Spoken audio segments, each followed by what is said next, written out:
think we're getting close to the end of volume 1, but we're still in volume 1. My throat is still gunky. So we were in a different state with different allergens. Now we came back here and my body's gotta like get used to it again. It's annoying. Welcome to Bite at a Time Books, where we read you your favorite classics one bite at a time. My name is Brie Carlisle, and I love to read and wanted to share my passion with listeners like you. All of the links for our show are in the show notes. Today we will be continuing Emma by Jane Austen.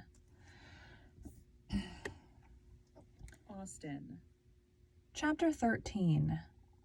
There could hardly be a happier creature in the world than Mrs. John Knightley in this short visit to Hartfield, going about every morning among her old acquaintance with her 5 children, and talking over what she had done every evening with her father and sister. She had nothing to wish otherwise, but that the days did not pass so swiftly. It was a delightful visit, perfect in being too short.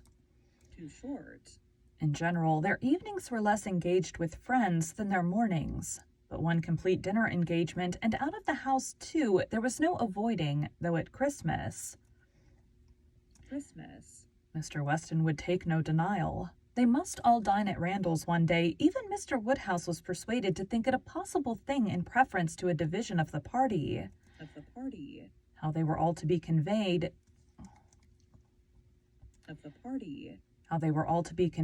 he would have made a difficulty if he could. But as his son and daughter's carriage and horses were actually at Hartfield, he was not able to make more than a simple question on that head. It hardly amounted to a doubt, nor did it occupy Emma long to conceive.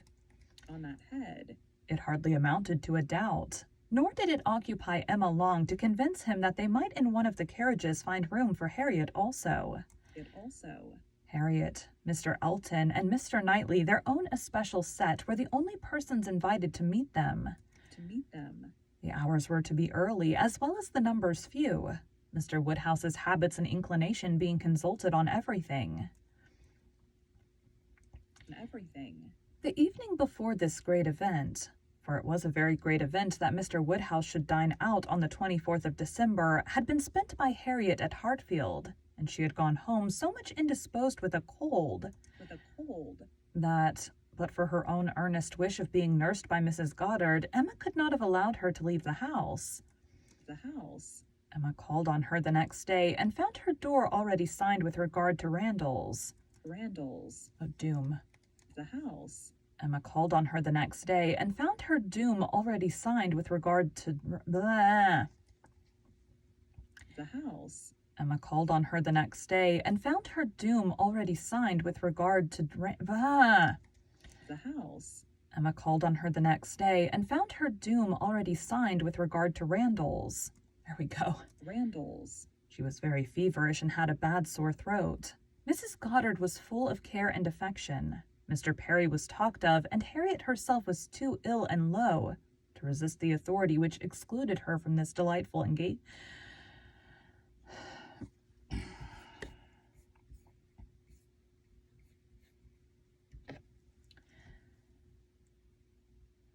Sore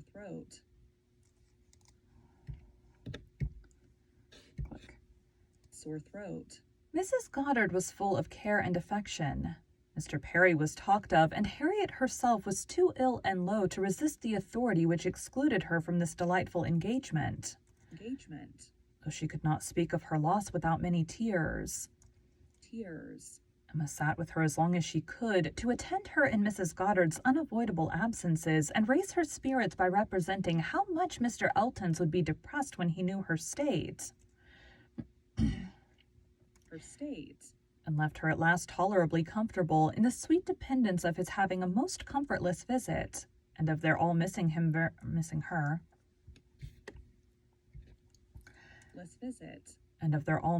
very much. She had not advanced many yards from Mrs. Goddard's door when she was met by Mr. Elton himself, evidently coming towards it, and as they walked on slowly together in conversation about the invalid, of whom he, on the rumor of considerable illness, had been going to inquire that he might carry some report of her to Hartfield.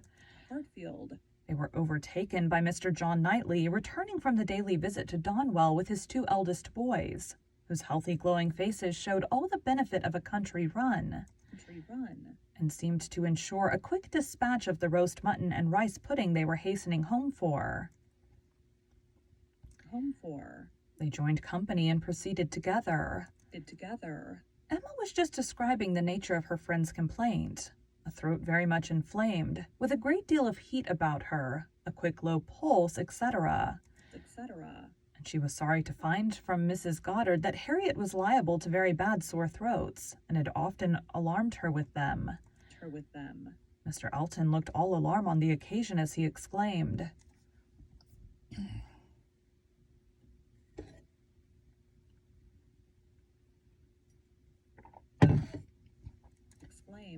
"A sore throat? I hope not infectious. I hope not of a putrid infectious sort. Has Perry seen her? Indeed, you should take care of yourself as well as of your friend. Let me entreat you to run no risks. Why does Perry...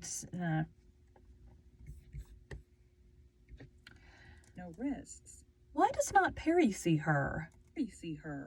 Emma, who was not really at all frightened herself, tranquilized this excessive apprehension by assurances of Mrs. Goddard's experience and care. But as there must still remain a degree of uneasiness which she could not wish to reason away, which she would rather feed and assist than not, she added soon afterwards, as if quite another subject, "It is so cold, so very cold, and looks and feels so very much like snow, that if it were to any other place or with any other party, I should really try to not go out today, and dissuade my father from venturing. But as he has made up his mind, But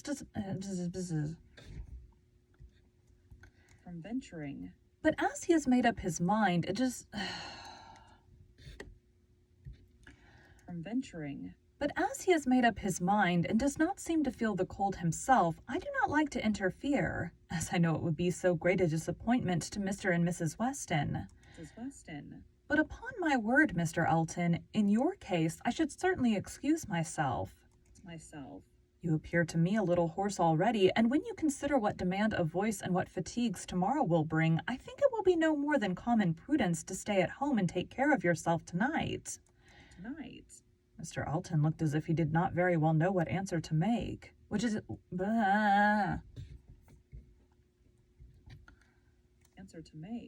was exactly the case. For though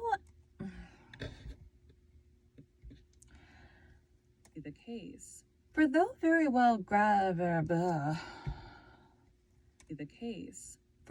much gratified by the kind care of such a fine lady, and not liking to resist any advice of hers, he had not really the least inclination to give up the visit. But Emma, too eager and busy in her own previous conceptions and views to hear him impartially, or see him with clear vision, was very well satisfied with his muttering acknowledgment of its being very cold, certainly very cold, and walked on, rejoicing in having extricated him from the Randalls and secured him the power of sending to inquire after Harriet every hour of the evening. "You do quite right," said she. "We will make your apologies to Mr. and Mrs. Weston."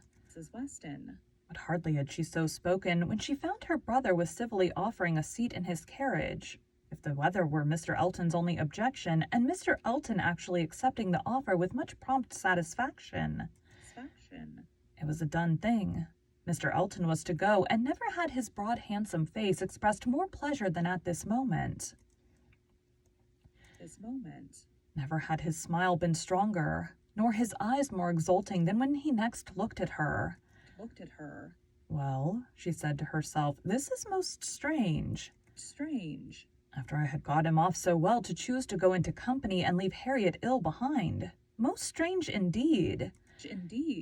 But there is, I believe, in many men, especially single men, such an inclination, such a passion for dining out. A dinner engagement is so high in the class of their pleasures, their employments, their dignities, almost their duties, that anything gives way to it. And this must be the case with Mr. Elton. Elton. A most valuable, amiable, pleasing young man undoubtedly, and very much in love with Harriet. Harriet. But still, he cannot refuse an invitation. He must dine out wherever he is asked. What a strange thing love is. He can see ready wit in Harriet, but will not dine alone for her.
Sorry, got a text I'm looking at.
For her.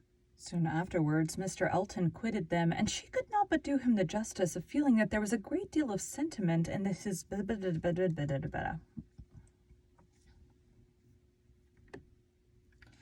For her. Soon afterwards, Mr. Elton quitted them, and she could not but do him the justice of feeling that there was a great deal of sentiment in his manner of naming Harriet at parting.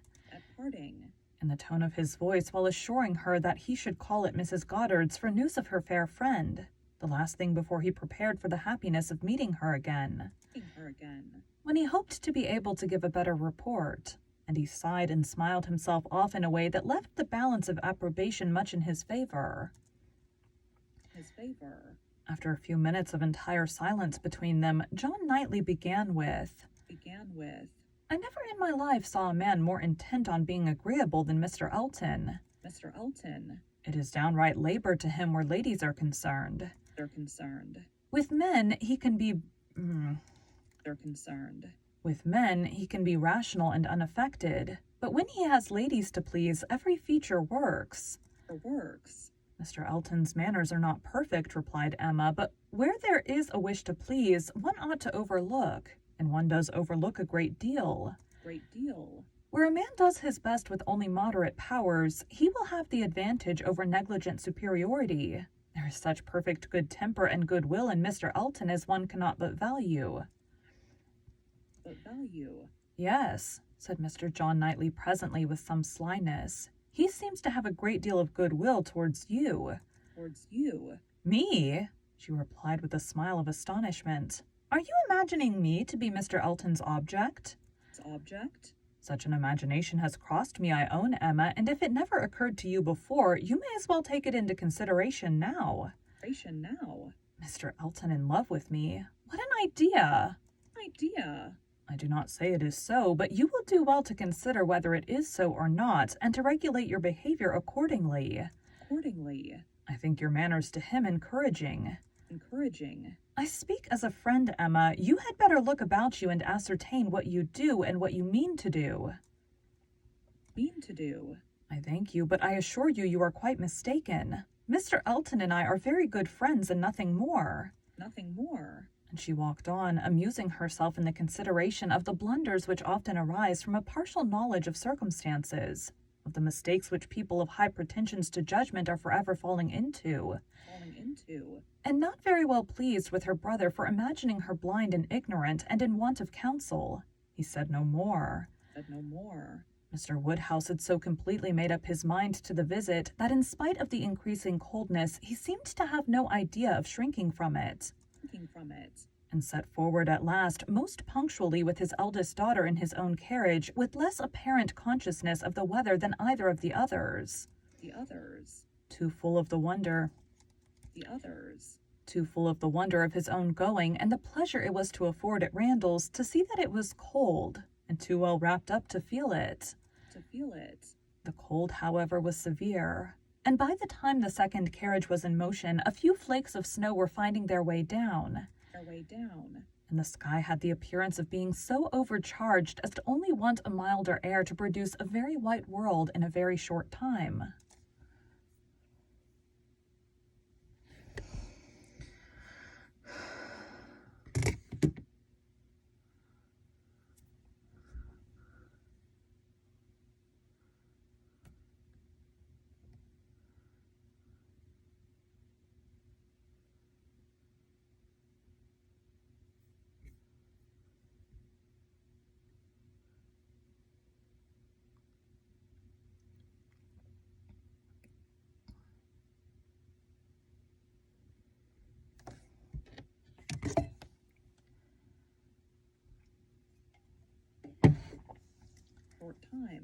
Emma soon saw that her companion was not in the happiest humor. The preparing and the going abroad in such weather with the sacrifice of his children after dinner were evils, or disagreeables at least, which Mr. John Knightley did not by any means like. He anticipated nothing in the visit that could be at all worth the purchase, and the whole of their drive to the vicarage was spent by him in expressing his discontent. A man, said he, must have a very good opinion of himself when he asks people to leave their own fireside and encounter such a day as this, for the sake of coming to see him. He must think himself a most agreeable fellow. I could not do such a thing. It is the greatest absurdity. Actually snowing at this moment. The folly of not allowing people to be comfortable at home, and the folly of people's not staying comfortably at home when they can. If we were obliged to go out such an evening as this, by any call of duty or business, what a hardship we should deem it. And here we are, probably with rather thinner clothing than usual, setting forward voluntarily, without excuse, in defiance of the voice of nature, which tells man in everything given to his view or his feelings to stay at home himself and keep all under shelter that he can. Here are we setting forward to spend 5 dull hours in another man's house with nothing to say or to hear that was not said and heard yesterday, and may not be said and heard again tomorrow.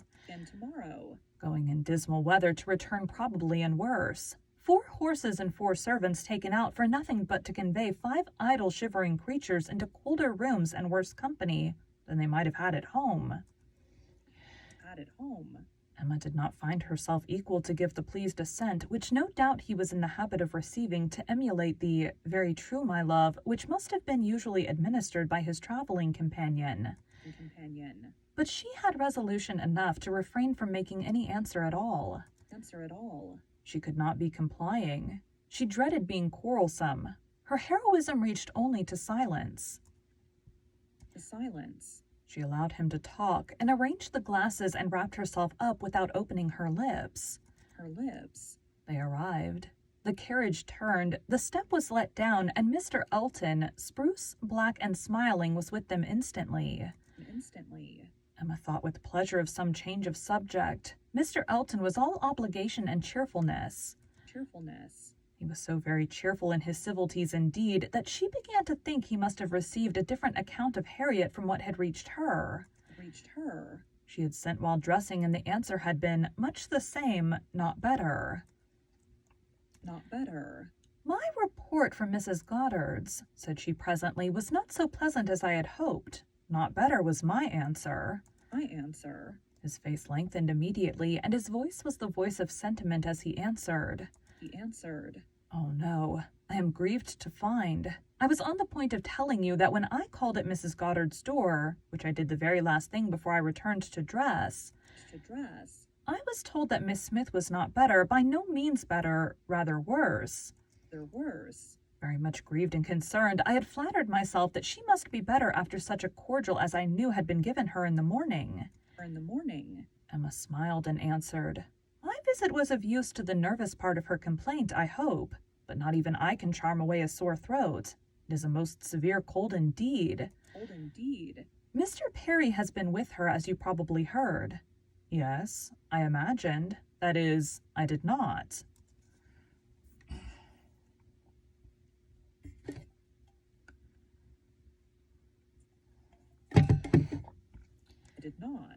He has been used to her in these complaints, and I hope tomorrow morning will bring us both a more comfortable report.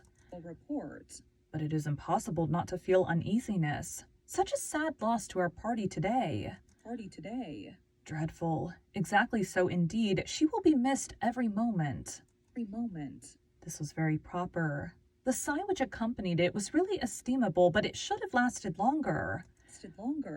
Emma was rather in dismay when only half a minute afterwards he began to speak of other things, and in a voice of the greatest alacrity and enjoyment. What an excellent device, said he. The use of a... What an excellent device, said he. The use of a sheepskin for carriages.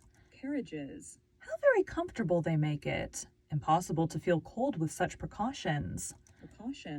The contrivances of modern days, indeed, have rendered a gentleman's carriage perfectly complete. One is so fenced and guarded from the weather that not a breath of air can find its way unpermitted. Weather becomes absolutely of no consequence. It is a very cold afternoon, but in this carriage we know nothing of the matter. Ha, snows a little, I see. Yes, said John Knightley, and I think we shall have a good deal of it. Christmas weather, observed Mr. Elton. Quite seasonable, and extremely fortunate we may think ourselves that it did not begin yesterday and prevent this day's party. Which it might very possibly have done, for Mr. Woodhouse would hardly have ventured had there been much snow on the ground. But now it is of no consequence. This is quite the season indeed for friendly meetings. At Christmas, everybody invites their friends about them, and people think little of even the worst weather. Ouch. I was snowed up at a friend's house once for a week. Nothing could be pleasanter. I went for only one night and could not get away till that very se'nnight. Mr. John Knightley looked as if he did not comprehend the pleasure, but said only coolly, I cannot wish to be snowed up a week at Randall's. At another time, Emma might have been amused, but she was too much astonished now at Mr. Elton's spirits for other feelings. Harriet seemed quite forgotten in the expectation of a pleasant party. We are sure of excellent fires, continued he, and everything in the greatest comfort. Charming people, Mr. and Mrs. Weston. Mrs. Weston, indeed, is much beyond praise, and he is exactly what one values, so hospitable and so fond of society. It will be a small party, but where small parties are selected, It will be a It will be a small party, but where small parties are select, they are perhaps the most agreeable of any. Mr. Weston's dining room does not accommodate more than 10 comfortably, and for my part, I would rather under such circumstances fall short by 2 than exceed by 2. I think you will agree with me, turning with a soft air to Emma. I think I shall certainly have your approbation, though Mr. Knightley, perhaps, from being used to the large parties of London, may not quite enter into our feelings. I know nothing of the large parties of London, sir. I never dine with anybody. Indeed? in a tone of wonder and pity. I had no idea that the law had been so great a slavery. Slavery. Well, sir, the time must come when you will be paid for all this, when you will have little labor and great enjoyment. Enjoyment. My first enjoyment, replied John Knightley as they passed through the sweep gate, will be to find myself safe at Hartfield again. Field again. Thank you for joining Bite at a Time Books. Bleh. Ankle needs to pop. Field again. Thank you for joining Bite at a Time Books. I'm at the wrong place. Field again. Thank you for joining Bite at a Time Books today, while we read a bite of one of your favorite classics. All of the links for our show are in the show notes. Show notes. We are part of the Bite at a Time Books Productions Network. This network.